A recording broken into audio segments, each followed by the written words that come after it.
ለሸይኹን እኔ በአላህ መኖር አላምንም አላህ የምትሉትን ነገር አምጥታችሁ በጦሊሂ ቁመቱንም ወዐርዲሂ ጎኑንም እስክታሳዩኝ ድረስ ስፋቱን ሚስተር ስላቸው ድብቅ ነገር ማለት አይደለም።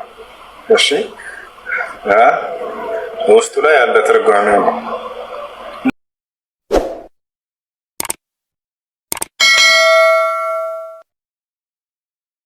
ባሏ የሰለመባት ሴት መጣች።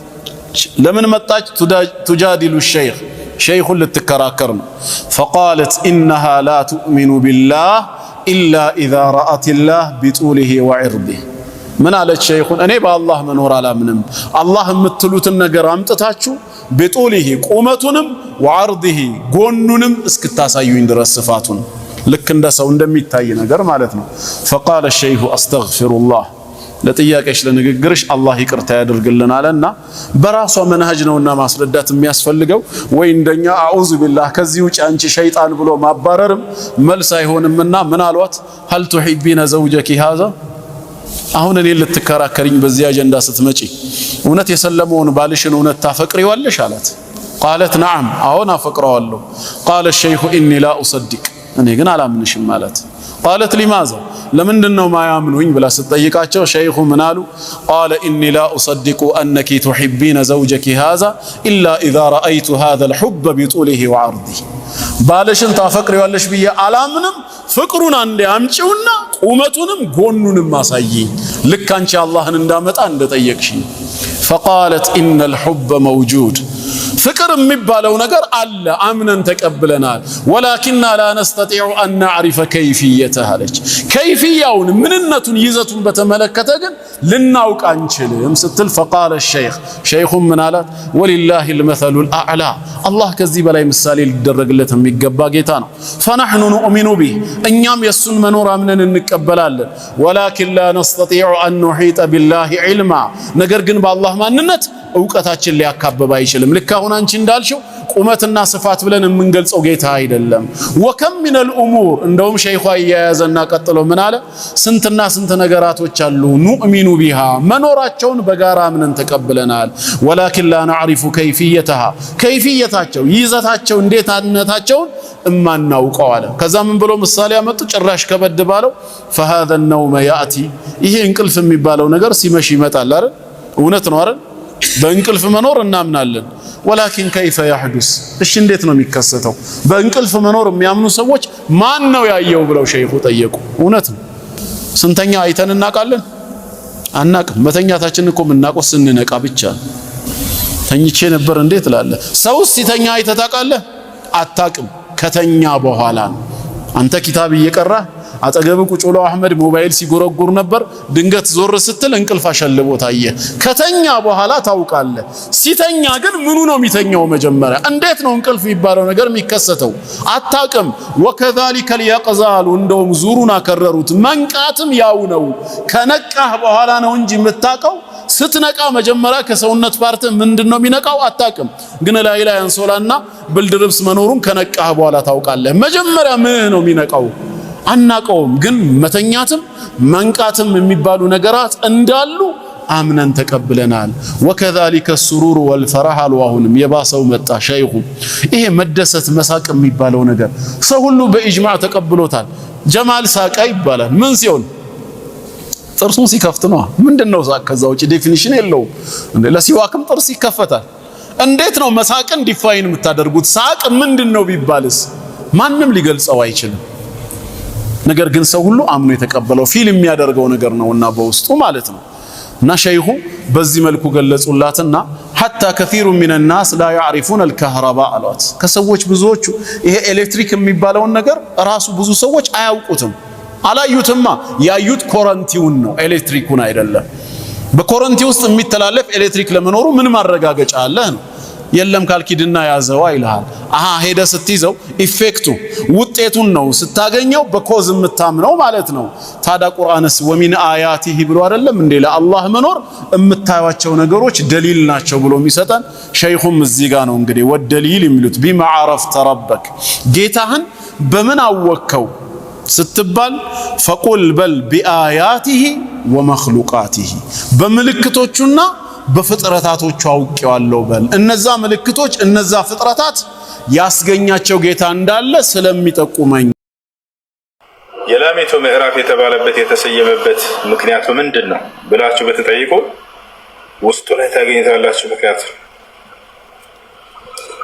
ሱረቱል በቀራ የላሚቱ ምዕራፍ ለምን ተሰየመ? በዚህ እያንዳንዱ ስራ ወላሂ የራሱ ሚስጥር አለው በውስጡ። ሚስጥር ስላቸው ድብቅ ነገር ማለት አይደለም። እሺ ውስጡ ላይ ያለ ትርጓሜው ነው። ለምን ሱረቱል በቀራ የላሚቱ ምዕራፍ ለምን ተባለ? ለምን ተባለ? ያ ጀማ ትርጉም በደንብ አዳምጡ። ሙሳ አለይሂ ሰላም እርሱን አስመልክቶ ነው። وإذ قال موسى لقومه إن الله يأمركم أن تذبحوا بقرة قالوا أتتخذنا هزوا قال أعوذ بالله أن أكون من الجاهلين قالوا ادع لنا ربك يبين لنا ما هي قال إنه يقول إنها بقرة ሙሳ አለይሂ ሰላም በእርሱ ዘመን አንድ ባለጸጋ ባለሀብት እስራኤላዊ ሰው ነበረ። ይህም እስራኤላዊ ሰው ውርሱን ለመከፋፈል ብለው ሰዎች እንግደለውና ማን ገደለው የሚለውን ነገር ደብቀን ውርሱን እንከፋፈላለን አሉ። ውርሱን እንከፋፈላለን አሉ።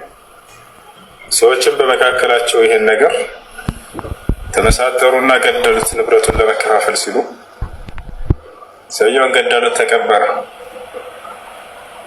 ንብረቱንም ተከፋፈሉ። ማነው የገደለው ሲባልም ጊዜ ሁላቸውም አልገደልንም ብለው ካዱ። ከመካከላቸው ሁላቸውም ምን ተባብለዋል? አልገደልንም ብለው ካዱ። ሁሉም በካዱ ጊዜ ሙሳ አለይሂ ሰላም ጋር እንሂድ ተባባሉ። እነዚህ ሰዎች እውነቱን ማወቅ የፈለጉ ሰዎች ሙሳ ሆይ እነኚህ ህዝቦች ከመካከላቸው አንዳቸው ይህም ባለጸጋ ባለሀብት ንብረቱን ለመውሰድ ብለው ገድለውታል። ሁላቸውም ክደዋል።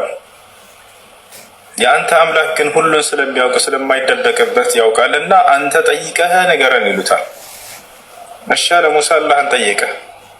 ሙሳ አላህን በጠየቀ ጊዜ አላህ ስብሓነሁ ወተዓላ ለሙሳ ይህን ተአምር ሊሰጠው ነው።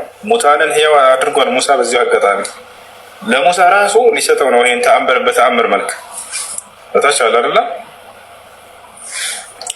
ከዚያ በኋላ ሙሳ አላህ ስብሓነሁ ወተዓላ ሙሳ አላህን ጠየቀ። አምላክ ያላህ ሆይ እነዚህ እስራኤላውያን በመካከላቸው አንድ ባለጸጋ ባለሀብት ገድለዋል፣ ንብረቱን ለመካፈል ብለው ማንነቱን ግን ሁሉም ክደዋል። እባክህ ያ ሰው ማን ነው ንገረን ብሎ ጠየቀ። ሙሳ ሆይ እነዚህን ሰዎች ላምረዱ በላቸው አለ። ለምን? ታሪኩን ልንመጣበት ነው። ላምረዱ በላቸው። ከዚያ ሙሳ መጣና ነገራቸው። አላህ አምላክ ያላህ ያንን ሰው እውነቱን ለማግኘት ላምረዱ ብላችኋል አላቸው። ወኢዝ ቃለ ሙሳ ሊቀውሚሂ ሙሳም ለህዝቦቹ ባለ ጊዜ አስታውስ፣ ኢነ አላህ የእሙሩኩም አን ተዝበሑ በቀራ አምላክ ያላህ ላምን እንድታርዱ ያዛችኋል አላቸው።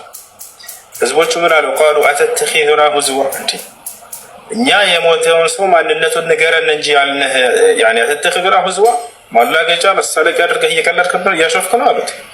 ቃለ አዑዙ ቢላህ እኔ በአላህ እጠብቃለሁ በእናንተ ከመሳለቅና ከማፌዝ፣ እንደዛ ሳይሆን አምላክ አላህ አድርጎ ያላችሁን ነው አላቸው። እሺ ብለው ተስማሙ። ምን እንደሚሆን እናያለን ብለው እንደምንም ብለው የሆነችን ላም በብዙ ጭቅጭቅ አለ ሱረቱል በቀራ ላይ ምን አይነት ላም እንረድ ምንድነች ምናምን በሚለው መጨረሻውን አረዱ። ካረዱ በኋላ አላህ ስብሓነሁ ወተዓላ ለሙሳ ምን አለው? አንሳና ከላሚቱ በአንዷ ዘለላ በስጋዋ ማለት ነው አንሳና በዚያ ቀብሩን መታው አለው። የተቀበረውን ሰው አነሳና ሙሳ አለይሂ ሰላም ፈቁልና ضربوه ببعضها በስጋዋ በላሚቱ ስጋ በከፊሉ አንሱትና ቀብሩን መቱት አልኳቸው። ልክ ሙሳ በመታው ጊዜ ፈቃም ወዲያው ሰውየው ቀብሩን ከፍቶ ቆመ። ሙሳ አለይሂ ሰላም አስነሳው። ወዲያው ቆመና ሰውየው እስራኤላውያን ህዝቦች እንዳለ በተሰባሰቡበት ቀተለኒ ፉላን ብኑ ፉላን ሀዛ ብሎ ተናገረ። አከሌ አከሌ ልጅ ነው የነገረኝ ያውና ይሄኛው ብሎ መሰከረ። እንዲናገር አደረገው አላህ። በዚሁ መንገድ ለሙሳ አለይሂ ሰላም ምን ሰጠው? ተአምርን ሰጠው። ሙታንን አስነስቷል ሙሳ አለይሂ ሰላም።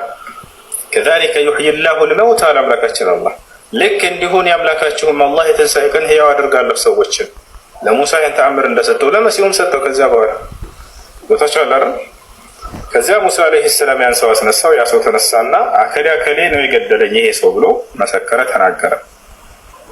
በዚህ ነው ሱረቱል በቀራ የላማ ምዕራፍ ተብሎ የተሰየመበት። ታላቁ ነቢዩላህ ሙሳ ተአምር ያደረገበት የሆነ ነገር ነው። ለምን አላህ ታዲያ ለምን መረጠው ወደሚለው ደግሞ ሚስጥሩን ልምጣላችሁ። ለምን ከብት ረዷል? ይቅርታ፣ ለምን ፍየል ረዷል አላለም? ለምን በግ ረዷል አላለም? ለምን ግመል ረዷል አላለም? ለምንድን ነው ለምን ወይፈንን የመረጠው? ለምንድን ነው? ሚስጥሩ ምንድን ነው? ሚስጥሩ ወዲህ ነው። እስራኤላውያኖች በግብፅ ሀገር ላይ በነበሩ ጊዜ ከፈርዖን ጋር እየኖሩ ሳሉ ግብፃውያኖች ለላም ልዩ ቦታና ክብር ነበራቸው። ቅዱስ ነች ብለው ያምኑ ነበር። ቦታቸዋል ላምን ያመልኩ ነበር። ከዚያ ከግብፅ በወጡ ጊዜ ያ ሳምራዊ ሰው እንግዲህ መጽሐፍ ቅዱስ ላይ አሮን ነው ብሎ ያስቀመጠው ከወርቅና ከብር ያኔ ወይፈንን ሰርቶ ይሄ ነው ከእስራኤል ያስወጣቸው አምላካቸው ብሎ ሲያስመልካቸው የነበረው። ወይፈንን ማምለክ ተላምደውበት ነበር እስራኤላውያን። ዛቻል እንደ ቁርአን ግን ሳምራዊ የሆነ አንድ ሳሚሪ የተባለ ሰው እርሱን ያስመልካቸው። ስለዚህ የላም ልብ ፍቅር ያኔ በውስጣቸው ነበረ። ለእርሱ አምልኮ ይሰሩ ነበረ። አላህ ስብሐነሁ ወተዓላ ይሄን ከልባቸው ቁርጥ አድርጎ ሊያወጣላቸው ዘንድ ላምን በእጃችሁ እረዱ አላቸው። አምላክ ብትሆንና መለኮታዊ ኃይል ቢኖርባት ከእናንተ ራሷን ትከላከላለች። እስኪ ይሄንን ታድርግና ትከላከል ላም ብሎ ይሄንን በውስጣቸው ያለውን ለላም ያላቸውን ክብርና ቦታ ለእርሷ የሚያደርጉትን ስግደትና አምልኮ ቁርጥ አድርገው እንዲተው እረዱ አላቸው። ላም ታረደች። ሰው እንዴት ነው አምላኩን ማረድ የሚችለው? ያው እናረበት እዛቸው አለ። አላህ ላምን የመረጠበት ምክንያት ለዚህ ነው። እዛቸው እስከዛሬ ሲያመልኩላት ሲያደርጓት የነበራቸውን ስንት ሲያደርጉ የነበረ ሲሰግዱላት ምናምን እንደ መጽሐፍ ቅዱስ ላይ አለ። አሮን እንደሰራላቸው ወይፈን ጥጃ ለዚያም ይሰግዱ እንደነበር። ነገር ግን ይሄንን በውስጣቸው ወሽሪቡ ፊ ቁሉቢሂም አልዒጅል ይላል አላህ። የወይፈንንም ፍቅር በልባቸው ውስጥ ተጠጥተዋልና ይላል። ያመልኩ ነበር። አላህ ያንን ከልባቸው ቆርጦ ሊያወጣ ዘንድ ላምን እረዱ አላቸው። የግዴታ የሞተው ሰው ማንነቱን ለማግኘት ማረድ ስላለባቸው አረዱ። ከውስጣቸው ወጣ ይሄ ነገር ይላል። ይሄን ያስራ